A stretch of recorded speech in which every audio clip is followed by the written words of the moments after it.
Capitol. A member of that panel is Congressman Adam Schiff. He, of course, is the chair of the House Intelligence Committee and author of a book called Midnight in Washington, which is about largely what happened on January 6th and the path of where we go from here. Congressman, thank you so much for joining us live tonight in Washington, late at night on what has been a very long day for you.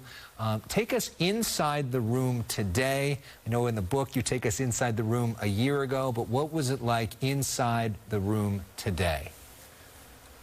Well, today, I think many of us kind of dreaded being back on the House floor to commemorate that anniversary because we knew it would be traumatic, and it was.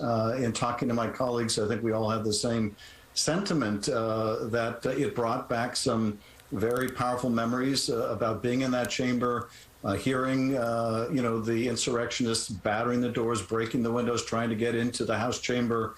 Being told by the police we needed to get our gas masks out, we need to get ready to get down on the ground.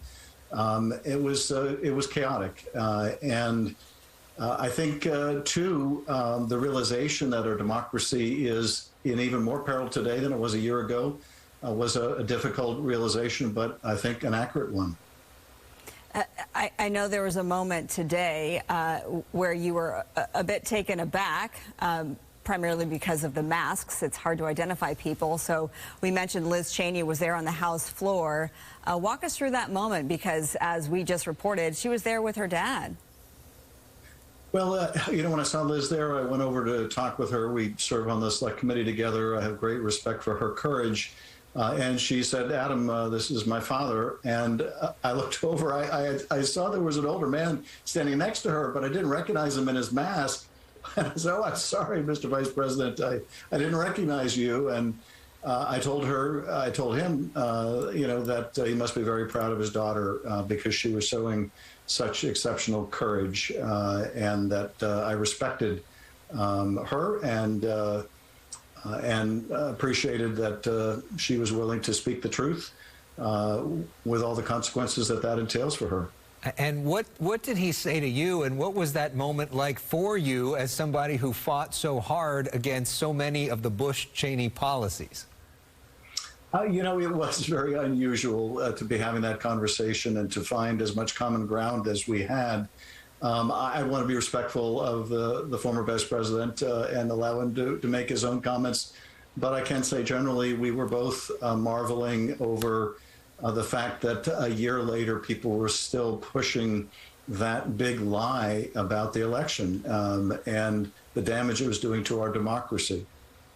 And going back to your original response, did you say that our democracy is more threatened today than it was 1 year ago? Yes. I think the Capitol building is better protected, but the threat to our democracy isn't predominantly one of violence against that building. It's what's taken place since in the effort to use that falsehood about the election to strip independent elections officials around the country of their duties, give them over to partisan boards and partisan legislatures, to allow essentially state legislatures to overturn the results of an election if their party doesn't succeed. That's a far greater threat to our democracy, I think, than what we saw on January 6th. We may have another attack on our Capitol. It will fail like the last one. But these attacks on the integrity of our election process around the country could succeed, and people need to realize what a danger that is to our democracy. And you're talking about the danger potentially for January 6, 2025, the next presidential election, and what happens if there are partisan elected officials in certain states that refuse to accept the results of the election, and could they try to change the results of the election? So what do you do about that, right? I mean, the question is, Democrats now have a majority in the House, but also a majority in the Senate. You may have to change the rules of the Senate, get rid of the filibuster for voting rights in order to put in protections to try to stop something like that from happening. But it hasn't happened yet. We're a year in now. The clock is ticking. Are you frustrated? Are you surprised that nothing on voting rights has passed so far? And what can be done so that that actually happens? I am surprised. I'm dismayed. I'm frustrated, and I'm frightened about what that means for our democracy. That we are letting a arcane Senate rule of procedure prevent us from protecting voting rights, the foundation of our democracy. I think the lesson that the former president learned and his enablers learned from the failure of the last insurrection is that if they couldn't get a Secretary of State in Georgia to find 11,780 votes that don't exist, as Trump was urging Brad Raffensperger, they seem determined to have someone in that position next time who will. And this is how democracies come to an end. It's how people like Viktor Orban, the wannabe dictator in Hungary, are dismantling the institutions of our democracy. That's someone who our former president just endorsed. That's someone who, sadly, many of the intellectual thought leaders in today's Trumpist Republican Party also endorse. And so I think we have to open our eyes to the vulnerability of our own democracy. It's going to take more than legislation. It's going to take a very vigilant public. But it's also going to take some leadership from the Democratic Party.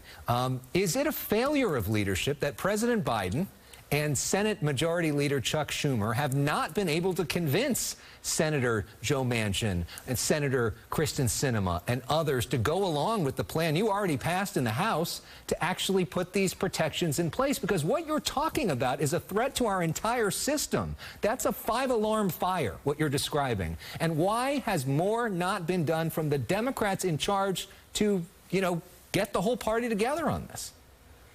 It is a 5-alarm fire, and I think the president and Senator Schumer are doing everything they can to get Joe Manchin and Kyrsten Sinema, the two Democratic holdouts, to end their objection to changing the filibuster to protect voting rights.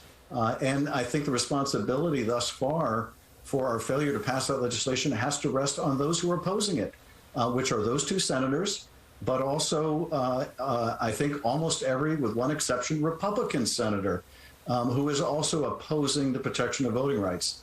And we might also ask, why are the Republicans so unwilling to protect voting rights? It's the voting rights of their constituents, too. So this is, I think, a major failure of our democracy that at this point could lead to quite disastrous consequences.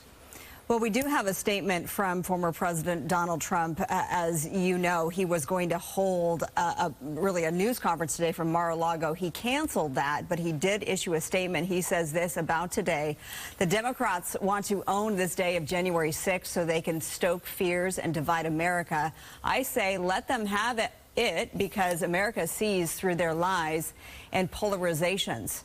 So, Congressman Schiff, remembering that 74 million people voted for former President Trump, what do you say to people who still very much support him?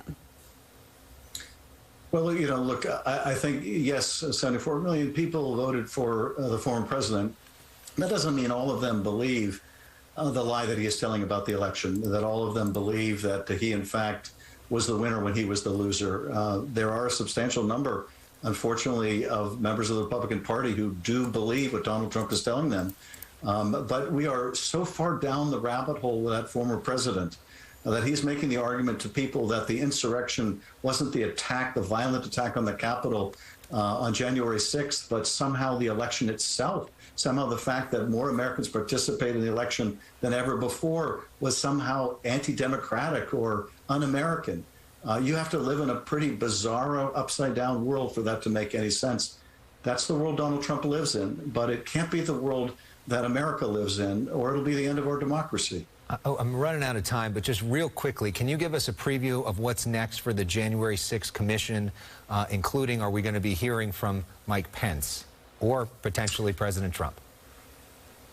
We intend, I think, within the next few weeks to begin a series of public hearings to bring the public along with what we are learning, and we've learned, I think, a great deal. Yes, we would like to hear from the vice president, the former vice president. We think that he could shed probably more light than anyone else on the efforts to coerce him into violating his constitutional duties, something that he proved unwilling to do. He had a ceremonial function that day. He was not empowered to change the result, and that's what the former president was urging him to do. And I think that he could speak to that very directly, very powerfully, if he's willing. and I hope he will be. Are you planning to subpoena former Vice President Pence? Well, at this point, we haven't extended the formal voluntary invitation for him to appear. I don't want to get ahead of our committee. That would be the first step that we'll take, but our chairman has indicated that we do want him to come in. Congressman Adam Schiff, thank you for sharing your views. Again, his book is called Midnight in Washington, if you want to get an extensive version of his version of what happened on January 6th. We really do appreciate you being on with us and look forward to future conversations. Thank you.